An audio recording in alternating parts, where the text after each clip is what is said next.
Welcome back to MMA Al Dente. I'm here to talk to you guys about UFC 278, which is a very good night of fights overall. As a UFC pay-per-view, maybe not, but overall MMA-wise, 10 out of 10. Alright, I'm going to start at the top and work my way down to the bottom, giving predictions and bets for each fight.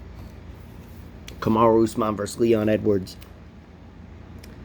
Look, my prediction is this is a boring fight, either way. The only thing that's going to make it exciting is the fact that it's a really important fight.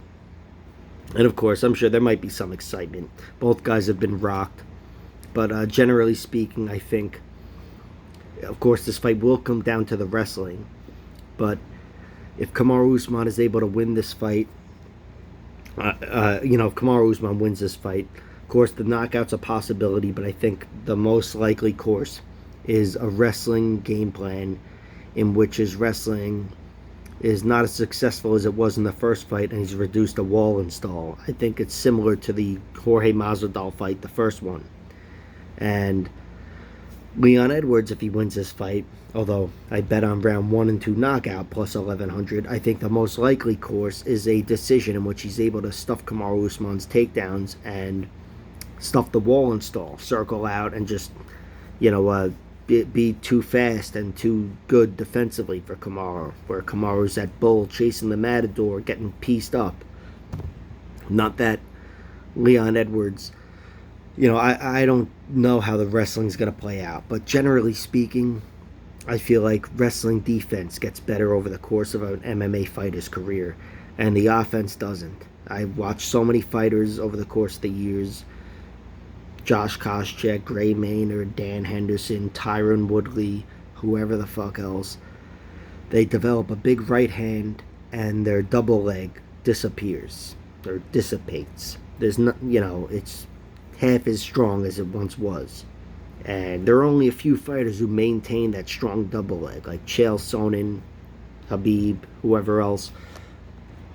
But generally speaking, most wrestling offense dissipates.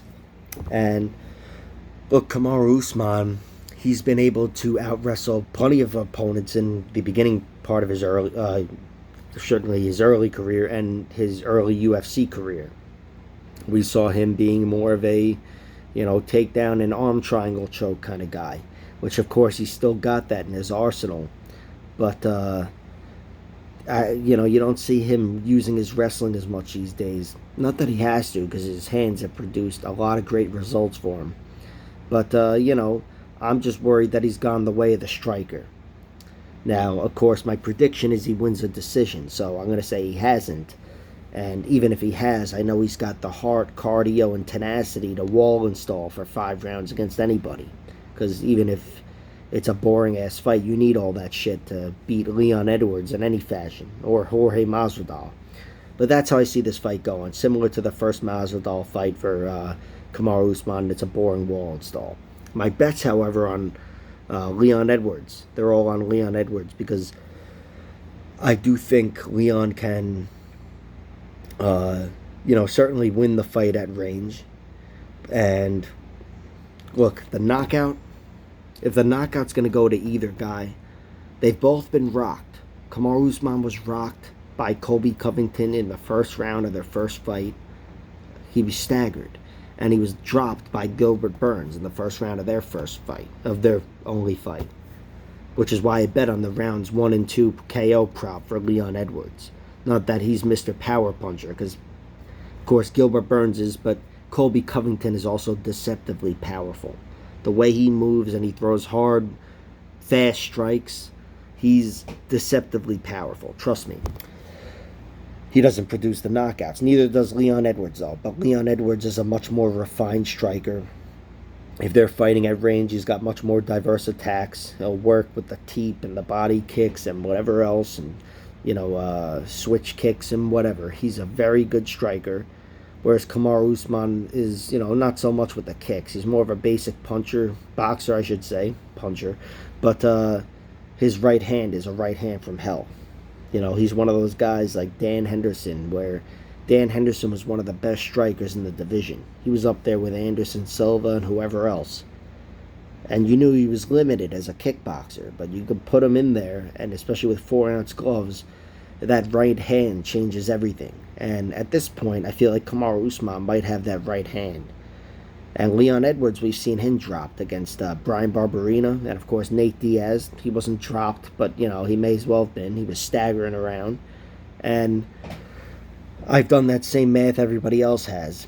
In that spot, eating a right hand from Usman instead of Nate Diaz with a quick 1-2, whatever, which Nate's an effective striker, no doubt, certainly with his hands. But Kamaru Usman punches 11 times harder than Nate Diaz.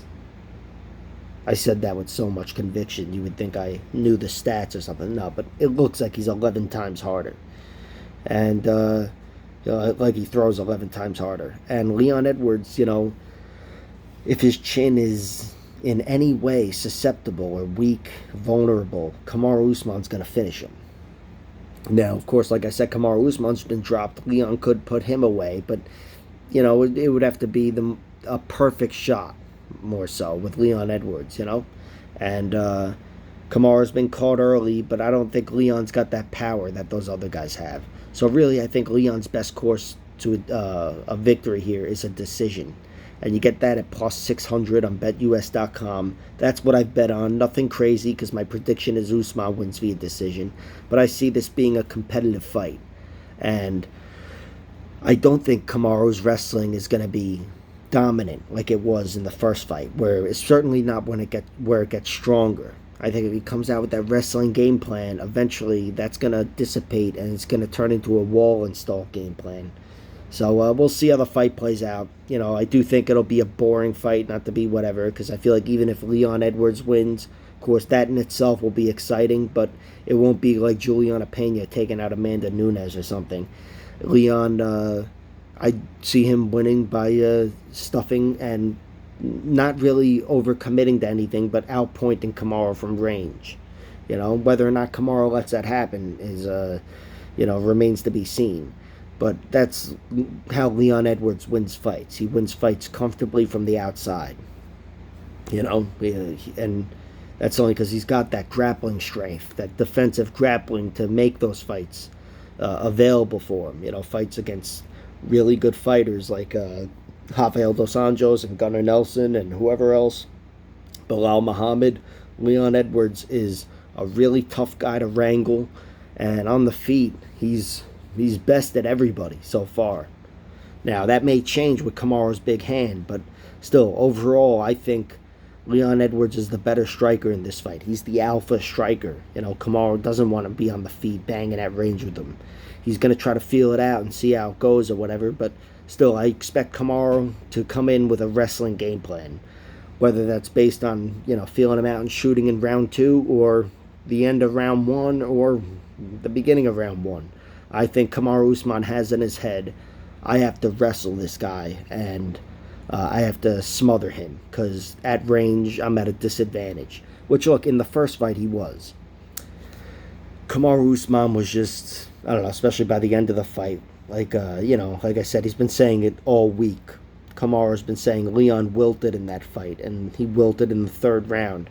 And he did to an extent. He didn't fold up and turtle up or anything. He didn't look for a way out of the fight. But he fought not to lose instead of fighting to win. He was fatigued and he was discouraged. I don't see that being the case in this fight. I've seen really both guys have really strong 5-round performances. Kamaru against better competition, but Leon's still been in there with some great fighters. So I expect a closer fight, and I see the value on Leon. Plus 600, unanimous decision, majority decision, unanimous decision, split decision, technical decision. Which reminds me, Marcin Tybura versus Alexander Romanov, who won a technical decision over Juan Espino. That fight has been moved to the prelim card. And the main card gets Loosa Pudilova versus Wu Yanan. So try to contain yourselves when you hear Baba O'Reilly playing. All right. Moving on to the next fight. Luke Rockhold versus Paulo Costa. This is like a fucking awesome fight. It really is on paper, and there's so many different X factors. It's just fucking insane. You don't know if Paulo Costa, like, this fight is in 2 days from, like, right now, and the fight might be at, like, 220 pounds catch weight. Who knows? But assuming everybody makes weight and everything's all coup de la, as they say, I've got what you've got for this fight. I think Luke Rockhold is, like, the greatest fighter of all time. Only he has a bad chin. But if he had a hard chin, he would be the greatest fighter of all time. Offensively, I expect Luke Rockhold to be there with Paulo Costa. But over the course of 15 minutes, going to war with Paulo Costa, I just don't see it happening. I don't see Luke lasting that long. His chin. I didn't trust his chin when he came back after what seemed like forever against Jan Blachowicz, although that was moving up a weight. But now I don't trust it going down, back down to 185 after twice the layoff against Paulo Costa, who's had quite a layoff himself. But still, Paulo Costa, he's a big puncher. He really is. He's a deadly puncher, and he can punch hard for 15 minutes. I was rewatching his fight with Yoel Romero, and that's when it occurred to me, you didn't consider this. I thought I had it in my head it was going to be a close fight, and look, it will be up until, I think, the inevitable outcome, but my prediction is Paulo Costa wins via knockout against Luke Rockhold in a fight in which he's losing. I think Luke Rockhold, with that check right hook and the body kick, both of which Paulo Costa has talked about throughout the week, so he's aware of them, but he's also talked about Luke Rockhold's weak chin and that he knows he needs to pour it on. So, look, Luke Rockhold, man, if his chin is able to keep him alive, he's gonna win this fight via decision or body kick. He's gonna win. Or, God forbid, Luke had some offensive wrestling, he would be amazing on top. And he can get on top. He's gotten on top plenty of times in the UFC. He's hit takedowns, of course, but he's knocked people down, and he's also countered shots. He can counter shots very well, takedowns very well. And, I think if he has any moment against Paulo Costa, that's the first thing he should try to do, is secure top position, especially if he knocks Paulo down or whatever.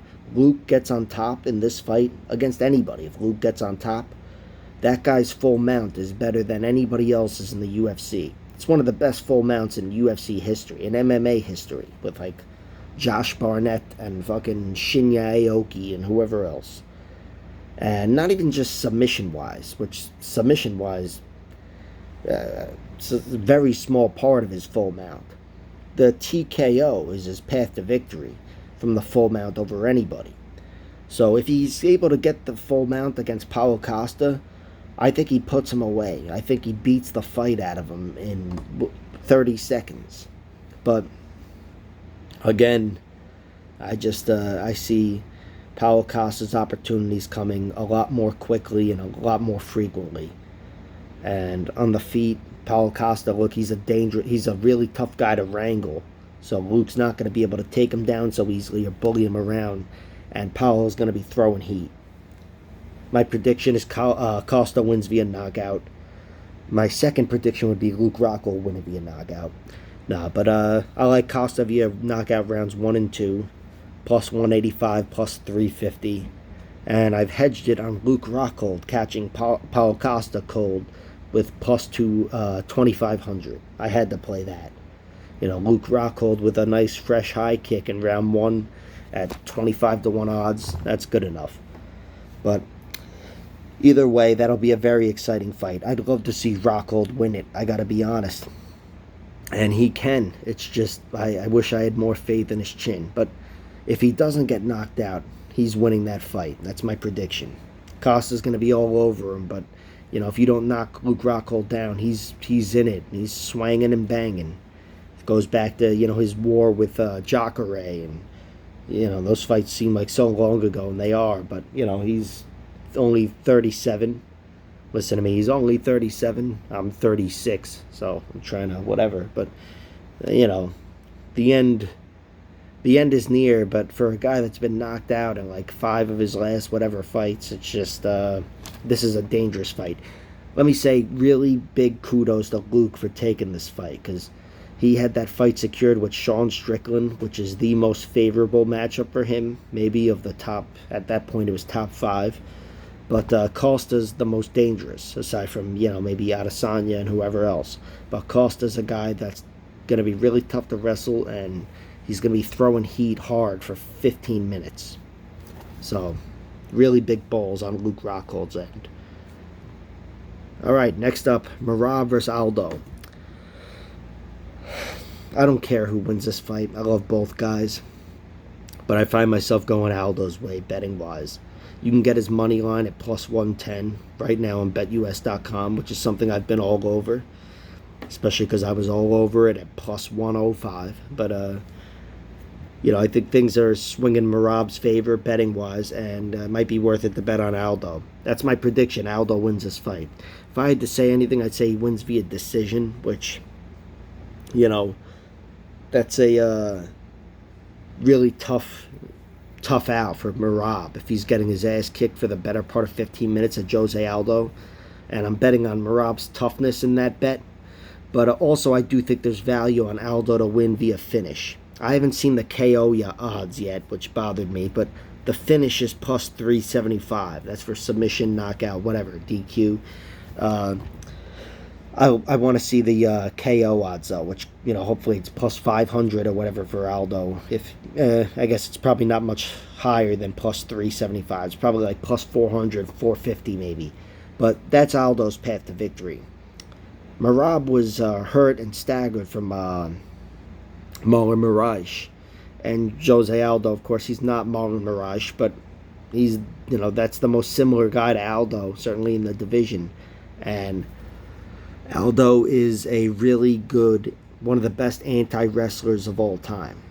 He's one of those guys who's really put it together, where you had to worry about Chad Mendes shooting on him and whatever. Merab's as big a wrestling beast as anybody, don't get me wrong, but thorough wrestling, he's not there, even if at like Chad Mendes' level. Merab's real strength comes from his tenacity and his relentlessness and his pace.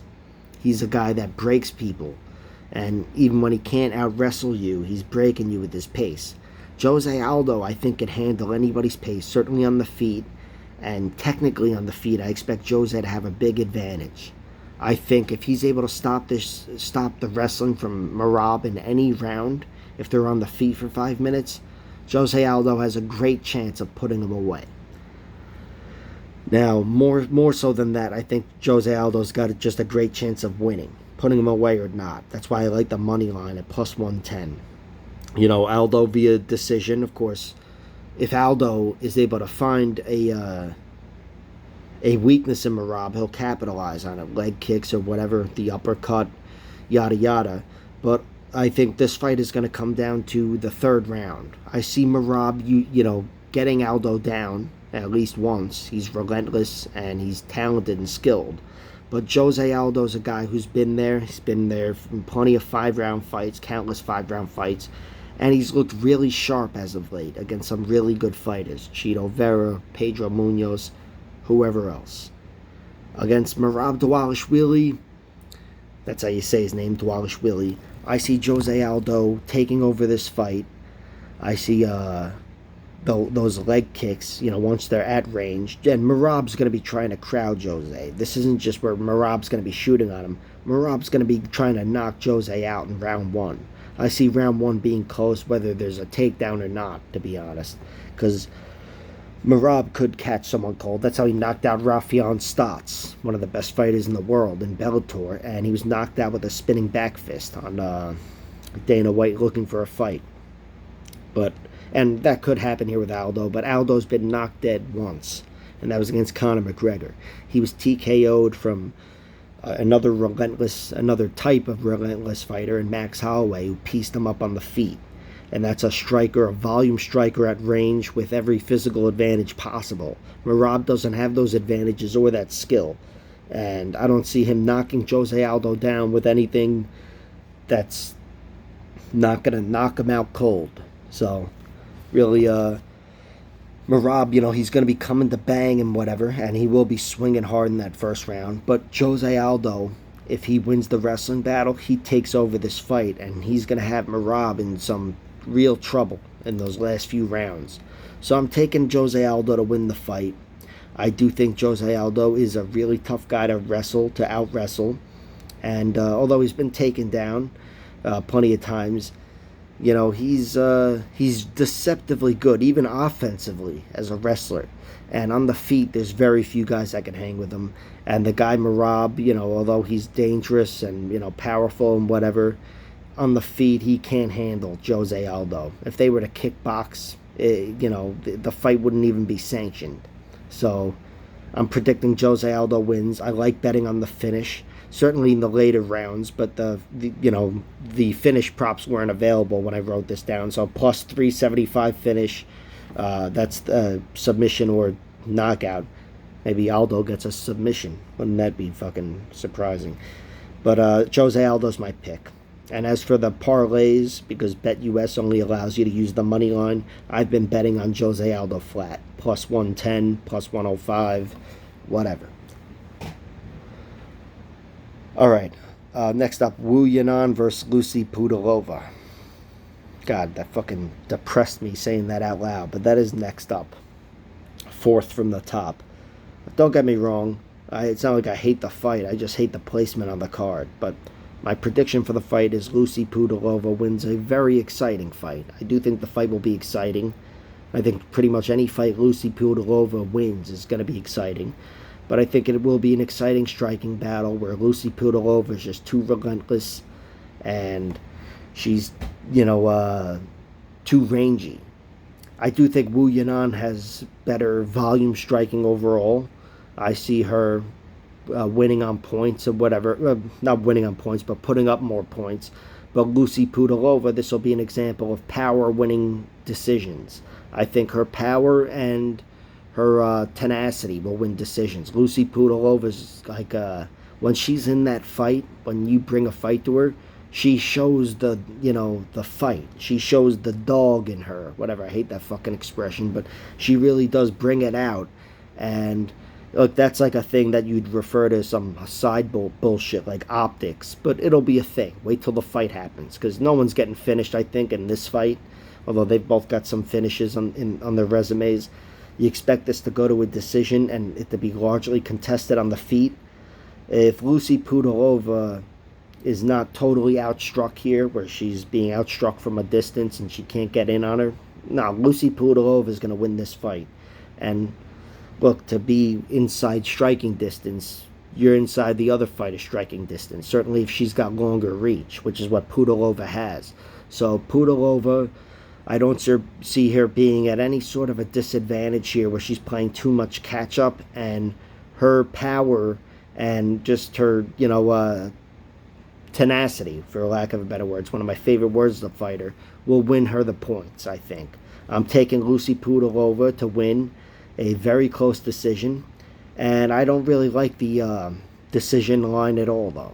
The decision line is minus 110, but the money line is minus 120. So I've played Lucy Pudilova money line, and that I've put in parlays.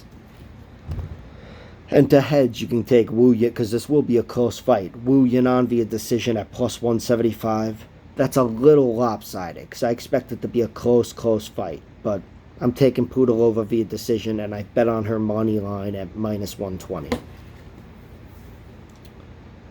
Next up, Tyson Pedro versus Harry Hunsucker. First fight on the fucking main card.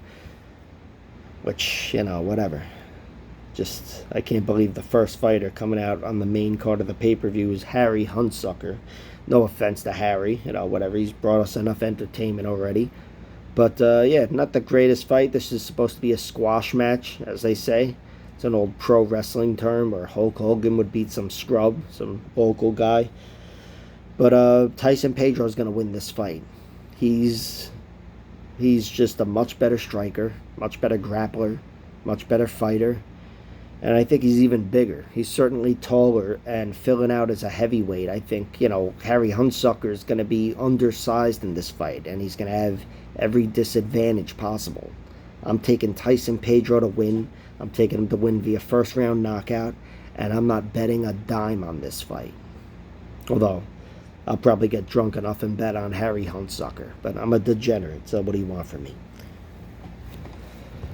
Alright, next up, Marcin Tybura versus Alexander Romanov.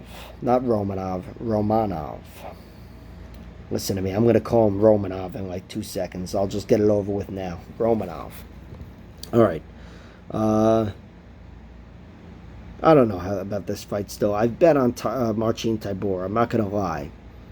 But my prediction, I guess, would be Romanov wins. I think this will be a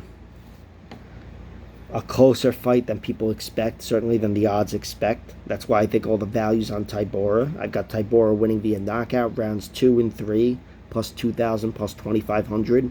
I think the knockout will come much sooner, I should say, than the submission. And I've also got the money line at plus 280. I do think Romanov is a beast. I see what everybody else sees. But I'm just not sure he can dominate somebody like Marcin Tybura. Marcin Tybura, he's not, like he's great at all off his back. Romanov is able to dominate him and, out-wrestle him and take him down and put him on his back. I think he'll be able to work well from there. I just still don't think he's going to run through him like he did with Chase Sherman and Marcos Rogerio de Lima. Marcin Tybura is a very well-rounded fighter, although he is weakest on his back. He's good everywhere. And his main weakness, I want to say, is his chin as a fighter.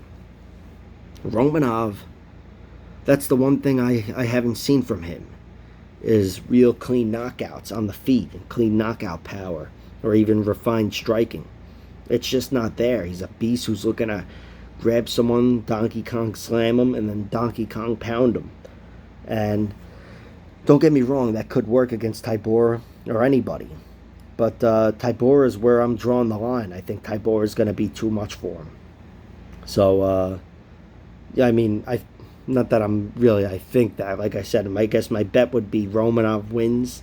But I have a hard time envisioning it. I just think, and Marcin Tybura, he's not the most, hardest puncher on the feet, but he's a very good striker.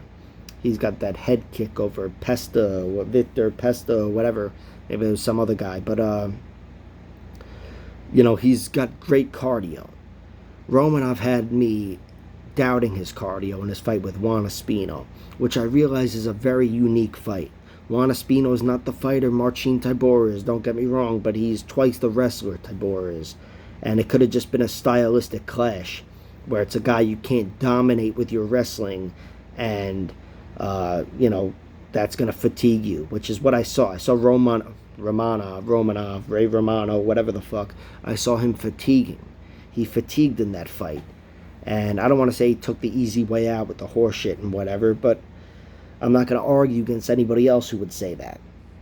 Nevertheless, he won the decision, which is great. I really wanted him to win the decision because I knew he had a future, unlike Juan Espino, who still hasn't fought.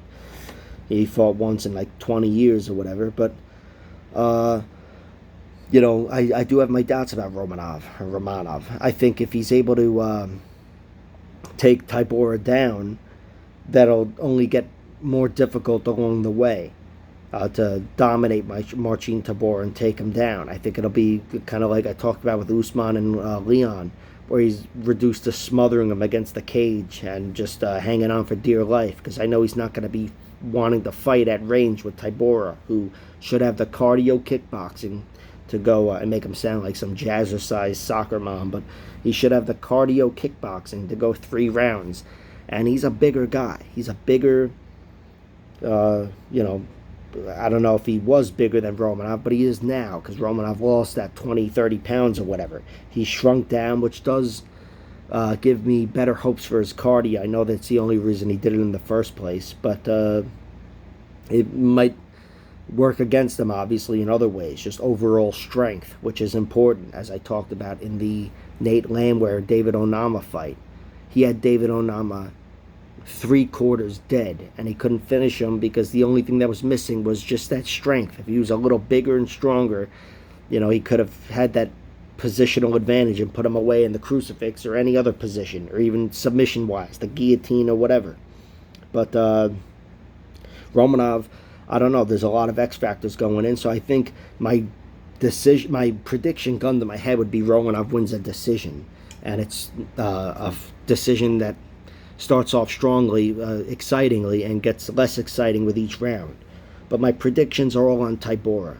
Tybura wins plus 280, the money line. I've got that in a few parlays, and I've got Tybura winning via knockout round 2 and 3, plus 2,000, plus 2,500, and we'll see what happens. But it's a great test, perfect test for a guy like Romanov, and even for Tybura on the other side. You can get a guy like Marcin Tybura, his skill, experience, his ranking, whatever it is, and he's a plus 280 underdog. That's good matchmaking. So this is an exciting fight. Next up, Leonardo Santos versus Jared Gordon. I played the under. I got the under at plus 130, and it sits right now at plus 105, and it's still attractive to me. I've also bet on Santos winning via knockout round 1, plus 1,300. It's at plus 975 right now. It's still attractive to me. I also played it at 975. And I've also got Jared Gordon winning via round 2 and 3 knockout, plus 1150, plus 1,400. That's how I see this fight playing out. Santos winning early, losing late. I don't know where the finish will come, but it'll be there somewhere. And you know what that means. Jared Gordon via decision. Now, I don't know if he's going to win a decision or whatever. I do think he's got that, pace and style to put away Santos. And Santos, particularly, he's somebody who's got a very weak cardio. Very weak cardio. Very weak gas tank, I should say. And, I don't trust him going to a decision with any fighter. So, especially after that Clay Guida fight, although Guida brings a unique type of pressure. And, of course, in that fight, Santos spent himself in that first round. But I think he's one of those guys who sees his fighting style and his chances for what they are, which is putting all those eggs in that basket and going for that first round finish. He's seen Jared Gordon knocked out to similar fighters, Diego Ferreira and Carlos Diego Ferreira and Charles Oliveira. And we're talking about Leonardo Santos. I know they're all Brazilian. That's not the end of it, though. They're jiu-jitsu guys, and they're guys with, good hands. And Leonardo Santos fits that bill. That's why I've played him round 1 knockout, because I think he knows I got to put all my eggs in that basket and go for it. He's a guy who's got the jiu-jitsu pedigree that's greater than anybody else, maybe he's up there for greatest jiu-jitsu guy in the UFC. But he's not able to impose his wrestling, his jiu-jitsu in any way. He's a striker first and foremost now. That's what he's been reduced to at this point in his athletic career. So I'm taking Santos round 1 knockout. I'm taking Jared Gordon round 2, round 3 knockout. And the under, of course, in every parlay. Plus 130 or plus 105 now. It's still attractive to me. And my prediction, if I had a gun to my head, I'd say Jared Gordon wins via TKO round 3. Luis Saldana versus Sean Woodson. This is a very exciting fight, a matchup on paper.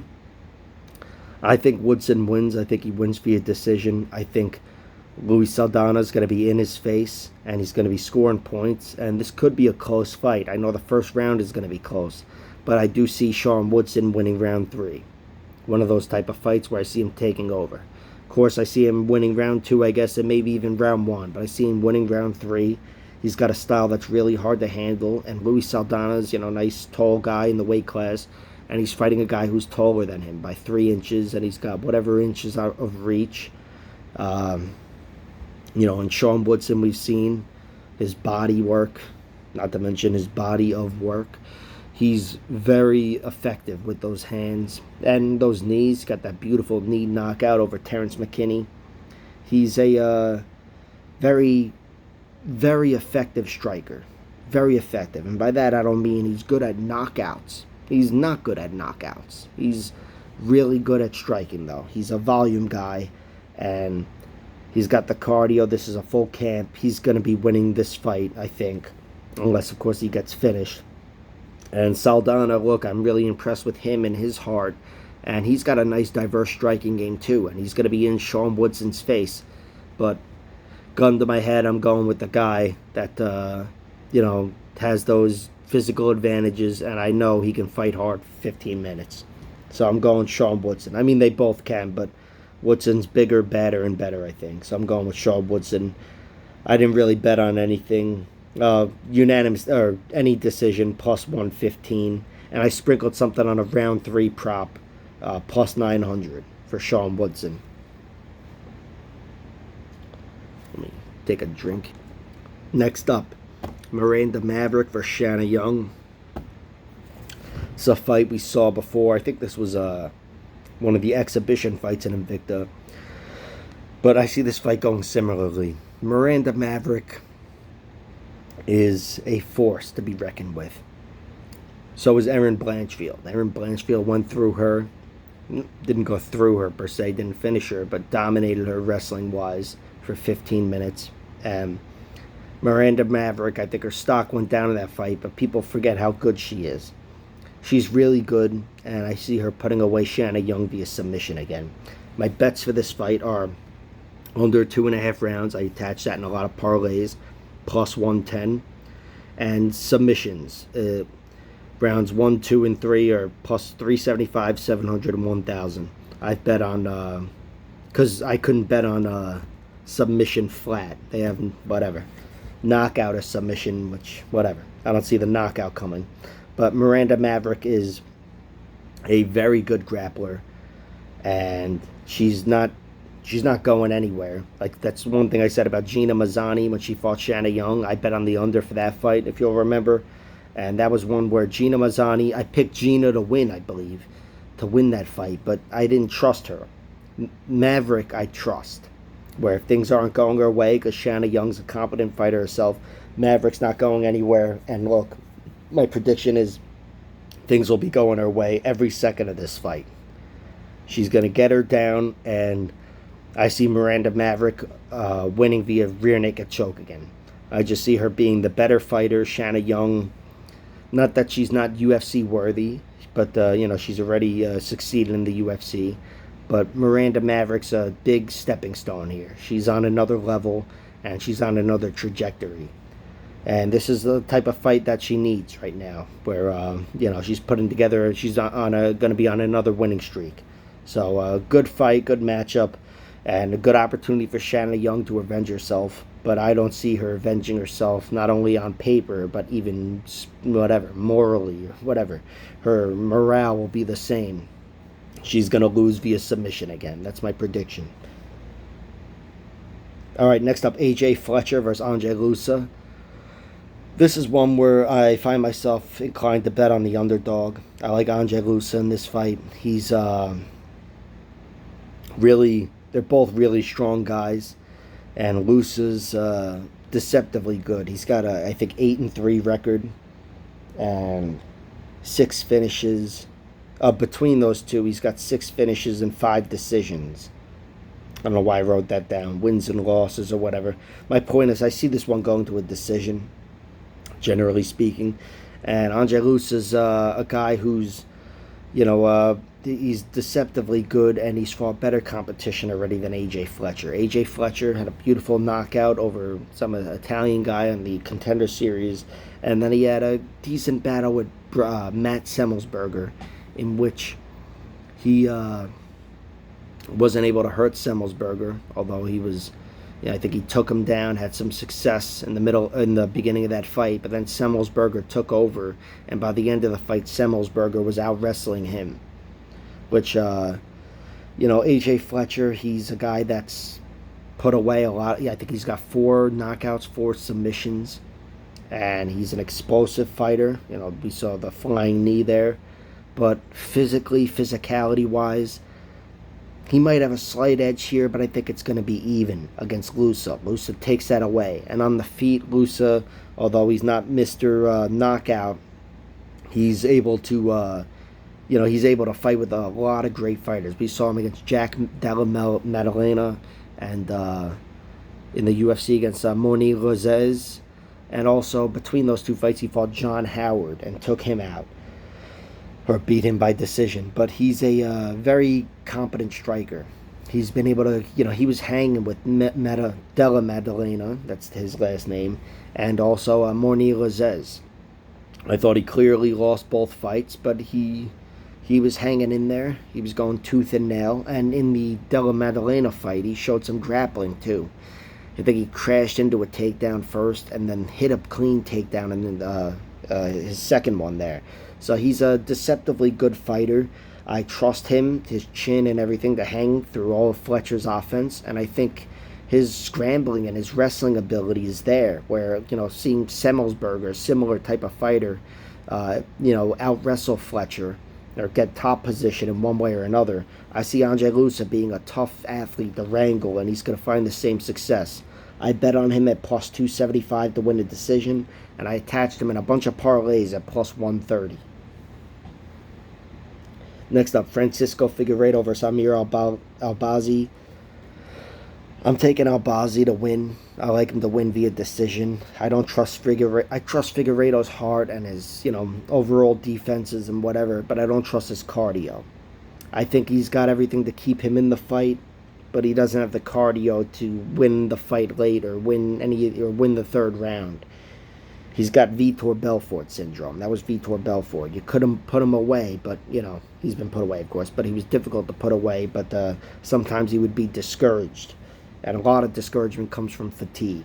I see Albazi winning this fight. I really like Albazi. I know he's primarily a grappler, but on the feet, he's a banger too. He's got really good striking, and I just see him being too much for Figueroa.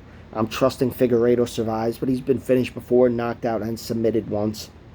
Wouldn't surprise me, but I haven't bet on anything for this fight.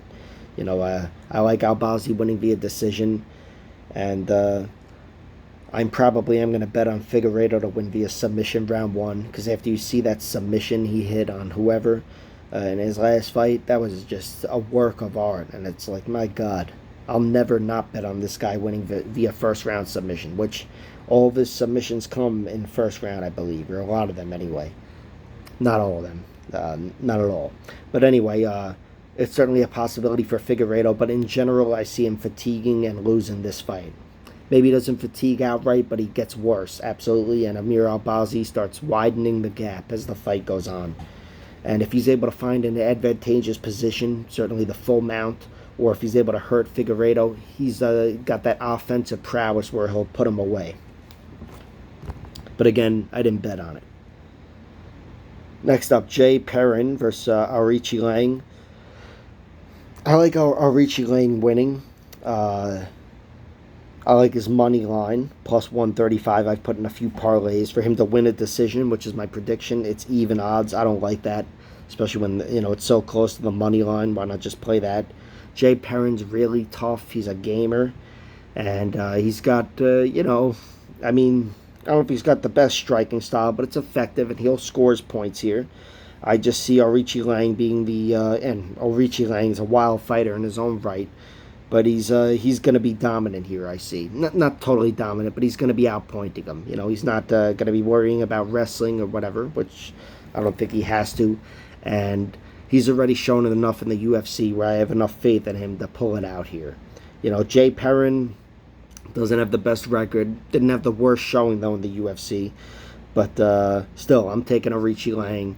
And, it'll be similar, I think, to the Mario Batista fight in one way or another. I see, at least scoring-wise anyway. I see Aoriqileng being a step ahead. And that brings us to the final fight. Daniel Da Silva Lacerda, or Lacerda Da Silva, versus Victor Altrimirano. I bet on this. Altrimirano, I bet on the under, which I liked it a lot better when I got it at minus 140 or 135. Now it's at minus 180. Which that's a shitty part about doing these videos, is I'm waiting for all the prop bets to get in. They don't load up and whatever, so I don't want to make these videos till I do all the prop bets. I don't have to say like I did for Aldo, I hit 375 for the finish or whatever. And if all the prop bets don't come in, whatever. I don't want to bitch about it. Anyway, the fight itself, I expect it to go Altrimirano's way. because I trust his durability. He's a guy who, you know, he's already shown he can hang, I think, at the UFC level, and he can go hard for 15 minutes. He's been finished a few times, once as a pro, a few times as an amateur, all by all by submission. He's been submitted in every round, first round twice, and I think he's got 4 submission losses altogether. 3 of them are in the amateurs, though, so those, you know, they only half count, I guess. And Daniel Da Silva, he's just a violent son of a bitch. Finishes galore, submissions, decisions, and that's why some value. I bet on him at submission round 1. I wish I wrote down the odds, but I bet on it, him via submission round 1. But my prediction is, like every other fight we've seen of him in the UFC, it's wild, he's successful, and then it falls apart. And I'm not sure if it falls apart where Altrimirano puts him away, so I have bet on Altrimirano to win flat, but I do like the under in this fight. I trust him to come out looking for a first round finish, and if not, I generally see putting him away at the UFC level. That's what we're going to expect from Lacerda, and that's why I bet on the under at 2.5 rounds, minus 140. Look, Da Silva, he's been knocked out and submitted here, both in round 2. Once in round 1 to Figueroa, and once in round 2 to Jeff Molina. He was knocked out to Jeff Molina. But, you know, he's a guy who's given hell up until he was finished, and that's what I expect from him in this first fight here. I think Victor Altrimirano he doesn't have the offensive finishing prowess that those other guys have, but I'm still betting against Da Silva's cardio here. I do think he knows himself as a fighter. He's a guy that's going to be so sure that he's got to put all of his eggs in one basket and go for it, like Vitor Belfort or whatever, Melvin Manhoef, and he's going to bring it round 1 and try to take Altrimirano out, specifically via submission if he studied his record. And again, over the course of 3 rounds, I see that working against him, because Altrimirano is certainly is a pro here. He's very durable, and after that, it's going to be the Altrimirano show. So my bet primarily is the under, minus 140. Right now, it's not really worth it at minus 180. But, and Da Silva via submission round 1. You know, that's where all of his submissions lie, round 1. He's got a bunch of them. Every one of them is in round 1. And Altrimirano's been finished 4 times as amateur and pro, and they're all submissions, 2 of which are round 1. So simple math, I said there's value there. And otherwise, I'm taking Altrimirano, and I'm trusting either way it goes to a finish. There's a finish, because I just don't trust Lacerda. He doesn't have UFC cardio. All right, guys, that's pretty much it. Should be a good fight card. I think I covered every one of them. Hope you guys enjoy it, and I will talk to you Sunday morning when I give you a review of all the shit we saw. Alright, thanks for tuning in. Best of luck. Like, share, subscribe, all that horse shit. You know.